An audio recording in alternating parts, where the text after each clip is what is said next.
3 bulan lagi atau lebih sedikit, Al-Imam Al-Mahdi akan muncul.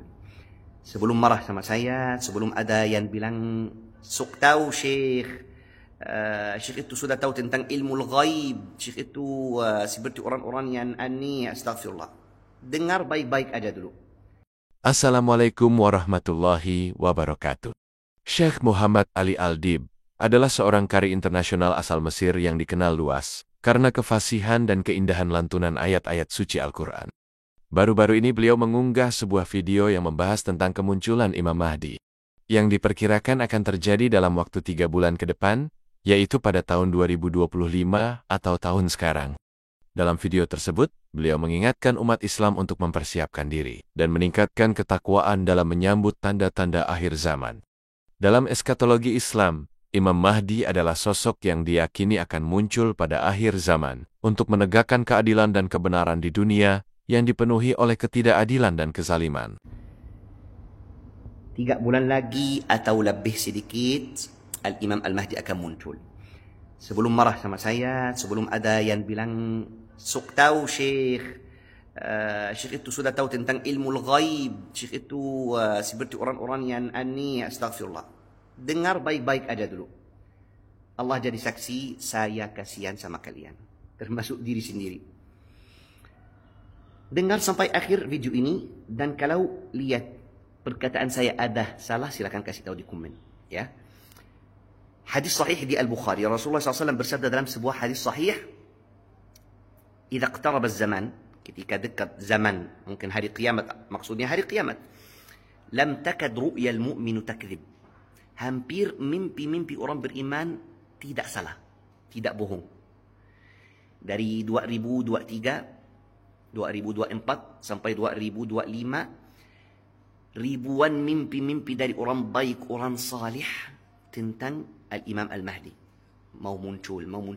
Ada seorang ahli tafsir mimpi itu yang paling terkenal di dunia, namanya Syekh Fahd Al-Qarani dari Arab Saudi.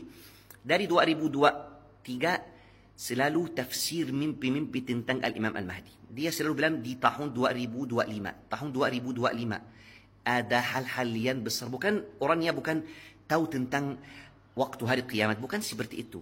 Allah Subhanahu wa taala dan Rasulullah sallallahu alaihi wasallam dalam hadis-hadis sahih kasih tahu kita tentang tanda-tanda kiamat, biar kita cari tahu, biar tidak datang tiba-tiba waktu kita lagi lalai, tidak sadar. Yang aneh, banyak ulama-ulama kita gak mau sama sekali bahas tentang hari kiamat atau tentang tanda-tanda hari kiamat atau akhir zaman. Subhanallah, menurut Al-Faqir, itu tugas syaitan. Mau muncul Ad-Dajjal ketika umat Islam lagi tidak sadar, tidak siap-siap. Maka banyak yang akan ikut Dajjal. Syekh Fahd Al-Qarani bertamu mimpi minggu ini atau minggu lalu kalau gak salah dari seorang baik.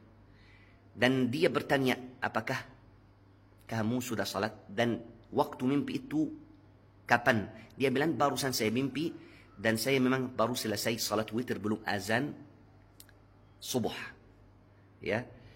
Terus Syekh Fahd Al-Qarni dia bilang, saya dari tahun lalu saya kasih tahu 2025 akan muncul seorang yang akan membenarkan keadaan umat Islam, wabil khusus di Timur Tengah. Dia gak sebut Al-Imam Al-Mahdi. Dari hal-hal yang terjadi di dunia sekarang, saya bisa pastikan, wallahi, saya tanggung jawab perkataan saya itu di sisi Allah Subhanahu wa taala. Hal-hal yang besar sudah sangat dekat. Saya tidak bisa pastikan beberapa bulan lagi Al-Imam Al-Mahdi muncul. Ya, tapi yang saya terasa banget tahun ini. Terasa banget, mungkin saya salah, mungkin tahun depan, mungkin 2 tahun lagi, mungkin 3 tahun lagi, tapi gak akan lebih dari itu. Wallahu ta'ala a'lam. Itu dari mimpi-mimpi orang salih. Dan dari hal-hal yang terjadi di semua dunia, kita cari tahu dari hadis-hadis sahih. Ya, jangan salah faham sama saya. Ambil aja manfaat dari video ini. Silakan sadar. Wallahi ini zaman yang paling seram. Semua umat Islam sekarang lagi lalai banget. Gak pernah ketemu zaman yang paling seram tentang masalah kelalaian seperti zaman sekarang. Bangun tidur, mau main HP. Mau masuk kamar mandi, gak bisa lepas HP. Selesai salat langsung pegang HP. Lagi makan, mau main HP.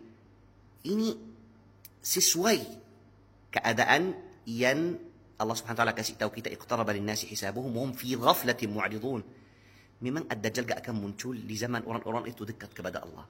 Tapi orang-orang lalai, maka banyak yang akan ikut Dajjal. Ambil manfaat aja dari video ini, kembali lagi ke jalan Allah subhanahu wa ta'ala. Karena walaupun perkataan saya salah, cukup tahu kalau tiba-tiba datang kematian, sudah datang kiamat kamu, sudah selesai. Walaupun belum muncul Imam Al-Mahdi atau Dajjal, sudah mati, sudah datang hisabnya. Ya, mudah-mudahan semuanya sadar. Mudah-mudahan video ini bermanfaat. Mudah-mudahan kalau saya ada salah, Allah ampuni saya. Saya tidak pastikan 1 hari atau 1 bulan untuk muncul Al-Imam Al-Mahdi. Tapi saya bilang saya terasa tahun ini. Atau tahun depan atau 3 tahun lagi maksimal. Wallahu ta'ala a'lam. Ya, save video ini dan posting ulang untuk semua orang. Mudah-mudahan menjadi pahala jariah untuk kita semuanya. Amin ya rabbal alamin. Wassalamualaikum warahmatullahi wabarakatuh. Nama Mahdi sendiri berarti yang mendapat petunjuk. Menurut keyakinan umum, Imam Mahdi akan berasal dari keturunan Nabi Muhammad SAW melalui putrinya, Fatimah. Beberapa riwayat menyebutkan bahwa beliau akan memiliki dahi yang lebar dan hidung yang mancung. Kedatangannya akan didahului oleh berbagai tanda-tanda besar. Dan setelah kemunculannya, dunia akan dipenuhi dengan keadilan, sebagaimana sebelumnya dipenuhi oleh kezaliman. Sebagai umat Islam, penting bagi kita untuk selalu meningkatkan ketakwaan, memperbanyak amal saleh, dan senantiasa memohon petunjuk serta perlindungan Allah Subhanahu wa Ta'ala dalam menghadapi segala tanda-tanda akhir zaman. Wassalamualaikum warahmatullahi wabarakatuh.